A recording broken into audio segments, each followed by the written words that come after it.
Rikthehemi në studio, jemi tani në pjesën e tretë. Kam nderin dhe kënaqësinë të kem në studio një zotëri qytetar i cili rrezaton këtu në studio që më ka ardhur sot. Këtë të njëjtë studio është zbukuruar me një zotëri që qëndron stoik në tavolinën aty në karrigen e vet, plot me dije, gati për të na i dhënë neve. Jam me mjekun Shkëlqim Balili. Doktor, përshëndetje, faleminderit për kohën tuaj. Unë ju falenderoj shumë dhe ju përshëndes. Dhe me gjithë mëtë edhe unë, këtë studio e dua me thënë. Faleminderit shumë. Pasa dje gjë me madhe që keni bërë juve, që ju falenderoj shumë është. Më keni vënë në lëvizje, morte. Më keni vënë në lëvizje, dhe lëvizja të shton jetën, lëvizja është jetën. Kështu që unë kur vi këtu me kënaqësi, e hap ditën, duke folur me njerëzit, njerëz do të ka nevojë për informacion, dhe kjo është një gjë shumë e madhe dhe ju uroj të gjithë ata që na dëgjojnë. Ju uroj të gjithë ata që mbaj Ramazan si puna ime të kenë mbarësi dhe t'ja u pranoj Zoti, dhe të tërë ju uroj të keni një shëndet të mirë që është kryesori.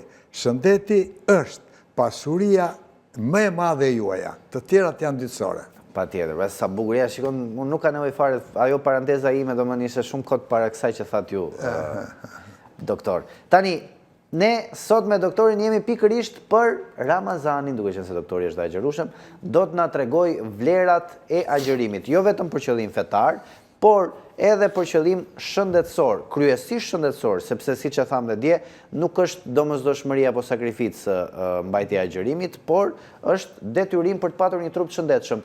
Dhe pikërisht për këtë do të flasim sot me doktor Balilin. Tani, doktor, çfarë është agjërimi dhe çfarë përfitojmë në agjërimin në vjet përgjithshme? Tani unë dua t'ju them një gjë shumë të rëndësishme. Që në vitet 642 pas Krishtit, agjërimi është bërë dhe përpara, por agjërimi është u bë obligim në fenë muslimane. Dhe nga viti 642 pas Krishtit, muslimanët mbajnë çdo vit muajin e Ramazanit. Ramazani është muaj i shenjtë, është muaj i jashtëzakonshëm, sepse ka qetësinë, ka miqësinë, ka dashurinë, ka respektin, ka disiplinën, ka vetë kontrollin, ka vullnetin, ka e bën njeriu të jetë i vullnetshëm, të jetë i vëmendshëm, të jetë i kujdesshëm, të vërë disiplinën dhe të krijoj një marrëdhënie të re me ushqimin. Shiko, më dëgjoni me vëmendje, pasardhësit tanë me mijëra vjet përpara kanë luftuar për të ushqyer. Dhe indigjenët në fillim fare ushqeshin duke gjuajtur kafsh të mëdha. Mbasi doli dhe zjarri tërë dhe ushqeshin me proteina. Ushqimi me proteina krijoi dhe ushqimin dhe zhvillimin e trurit.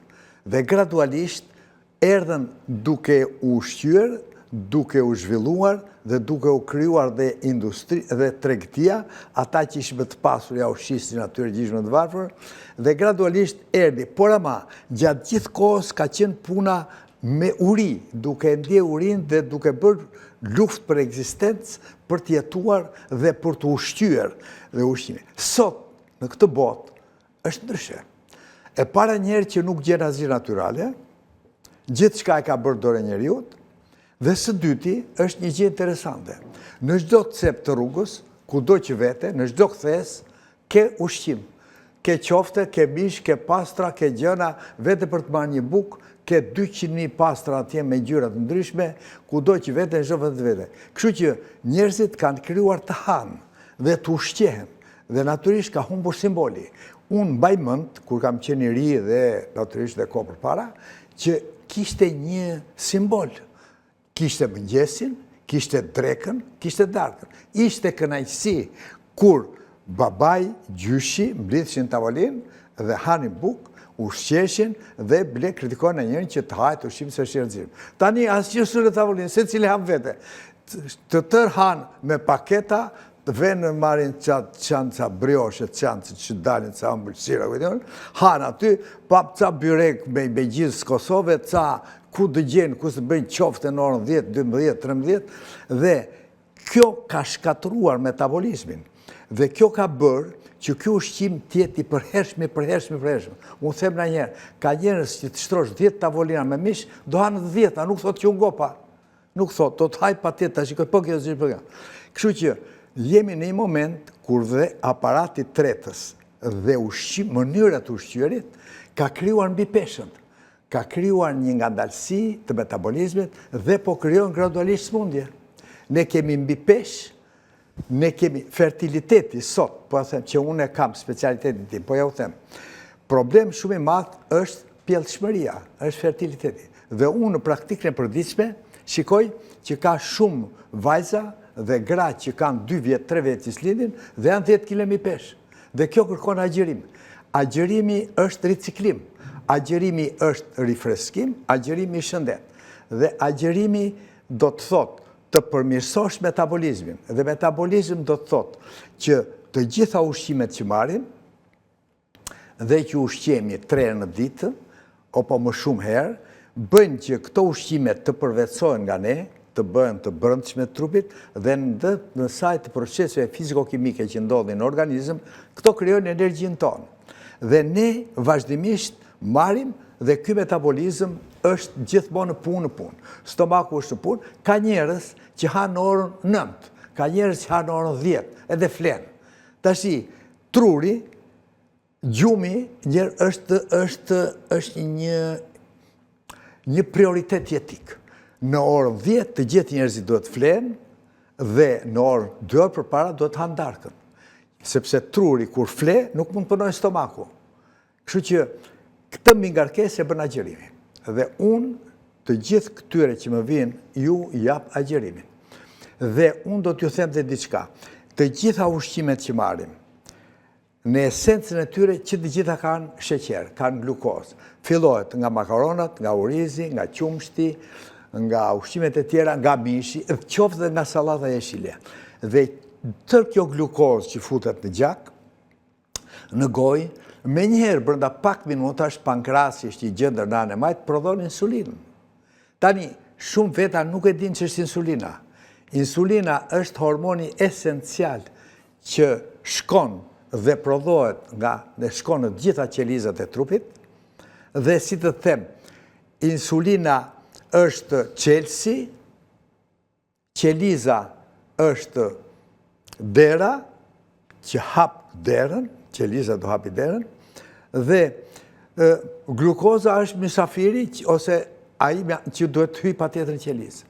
Kështu që kjo insulin që del, e merr sheqerin nga gjaku dhe e çon direkt në qelizë, dhe troket. Hajde se ka ardhur glukoza, qeliza ka mbyllur derën.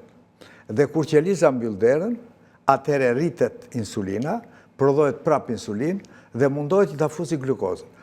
Ky çrregullim që ndodh sjell një rritje të insulinës së gjak. Dhe kjo insulinë e gjak është shumë e dëmshme. Është hormon. Kështu krijohet insulinë rezistenca pastaj. Dhe kjo insulinë bën që duke mos funksionuar kjo insulinë bën që të rritet dhe sheqeri dhe insulina dhe do vi një moment kur pankrasi nuk do prodhojë më insulinë dhe ti do smuresh nga diabeti. Dhe ti do marrësh insulinën nga jashtë, do ta bësh 3 në ditë 20 minuta para buke. Pra, në kontekstin e përgjithshëm dhe të Ramazanit, agjerimi është një mundësi që ka benefite mjekësore dhe benefiti parë mjekësor është pushimi, qetësimi i aparatit tretës. Që është i domosdoshëm. Është i domosdoshëm. Pushon stomaku, pushojnë zorët dhe trupi vazhdon ecje dhe energjin e merr fillimisht nga mëlçia e zezë, e cila ka një formë rezervë të sheqerit që quhet glikogen, dhe mbasi mbarohet ajo për 16 orë të rish pa ngrënë, atëre krijohet mundësia që ti ta harxhosh rezervën yndyrore, ta harxhosh dhjamin. Dhe ky dhjam sjell një tjetër proces biologjik që është ketoza, ulet insulina, ulet glukoza, qeliza ushqehet më mirë dhe ulet mbi pesha. Njerëzit duhet të kenë parasysh një gjë. Të gjithë Zoti i ka bërë që të jenë 4 deri në 5 kg në gjatësi, në peshë, në gjatësi, mirë thash. Atëre, një njeri që është 70 kg, duhet të jetë 65 kg, që është 1,70. Një njeri që është 1,80, duhet të jetë 75 kg. Një njeri që është 1,90 do të jetë 85. Po tani, një njeri që është 1,70 është 120 kg. Tani, kjo është, aji, qëfar ka?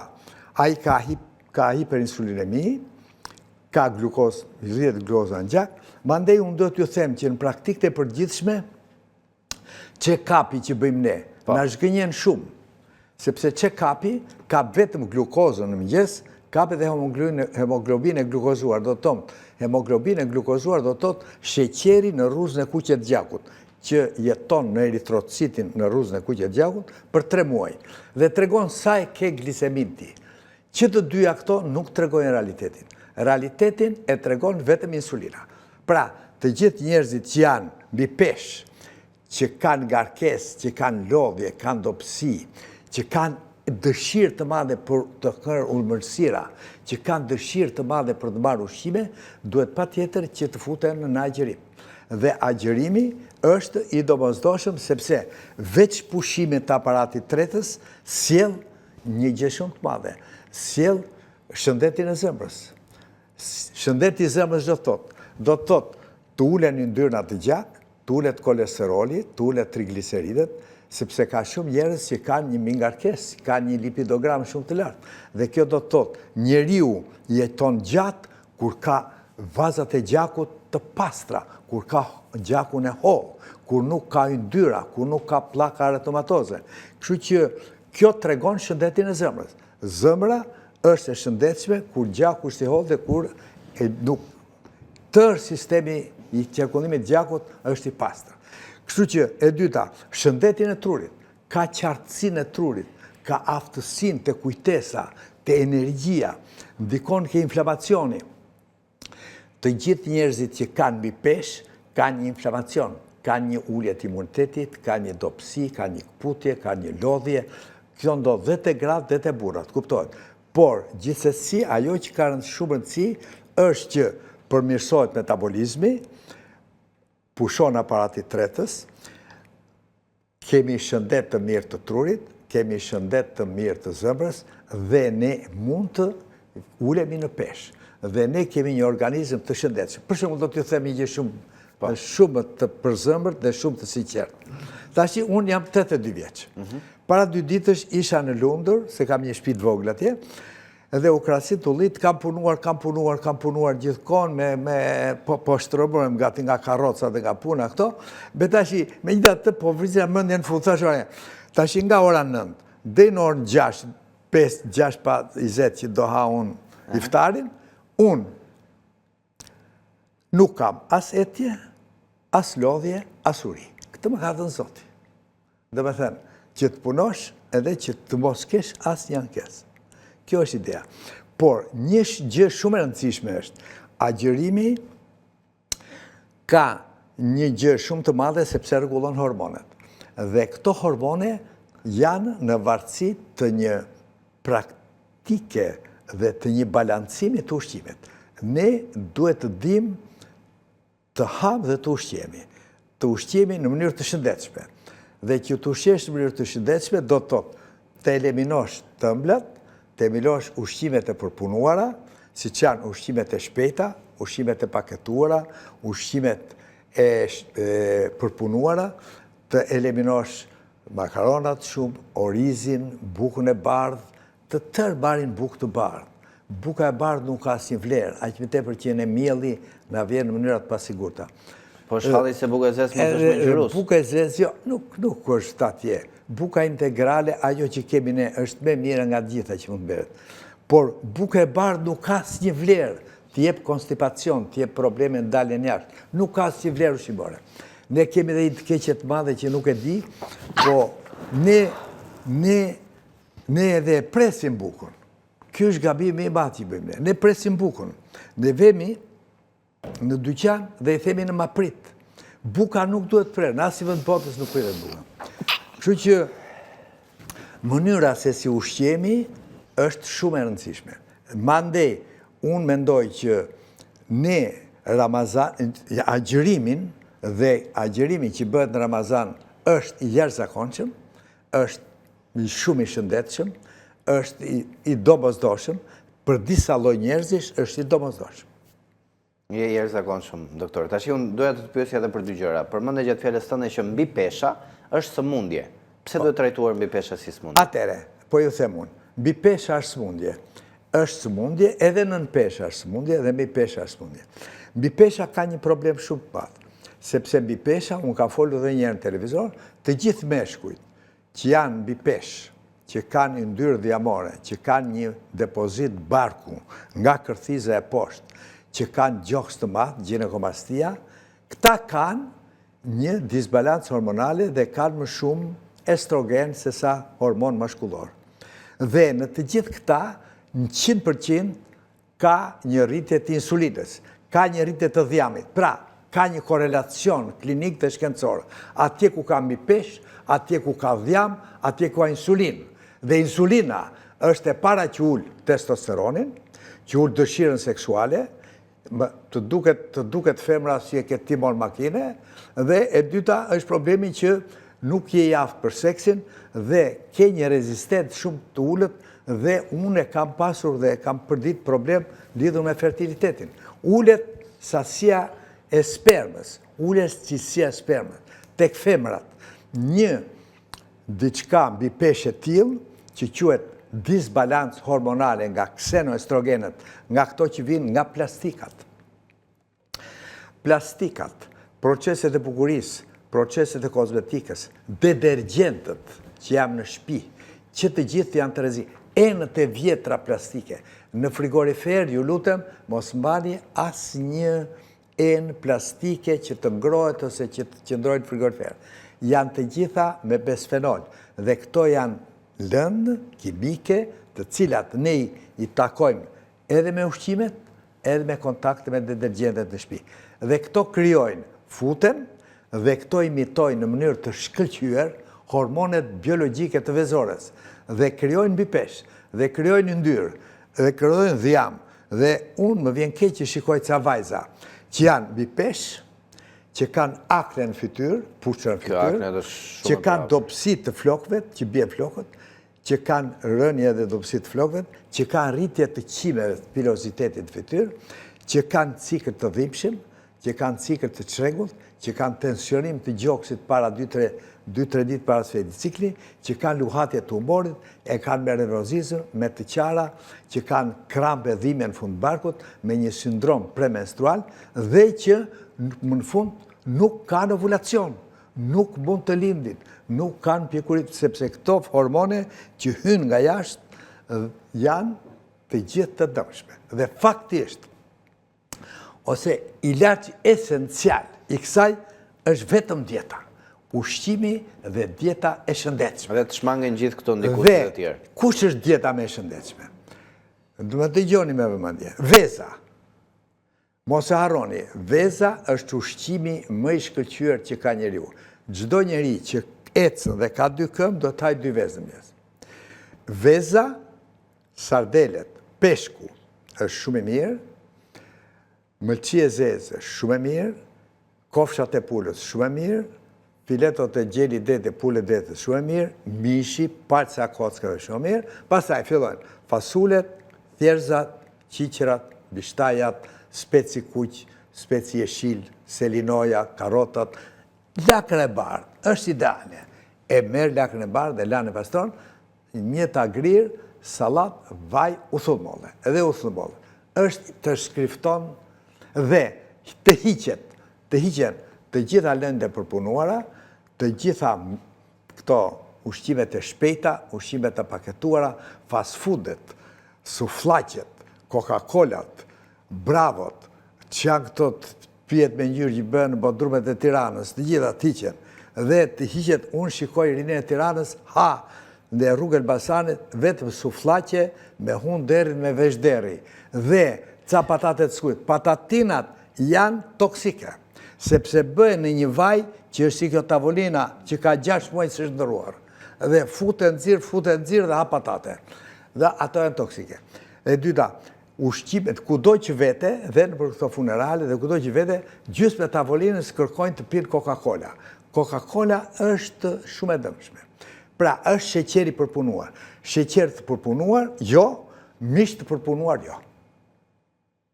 Dhe, kush është me mira? Në mëngjes që njëri mund të hajë 2 vezë, mund të pi 1 gotë me ujë me farë, kjo është shumë e mirë, e përdorin skiatorët në Zvicër, me pak kos, 2 lugë kos, si ajo gotë atje, të edhish 1 gotë të ambush, të lësh 2 gishë bosht, të edhish 2 lugë kos, pak boronit sipër, e pi atë dhe në orë 4 s'kene me përndran.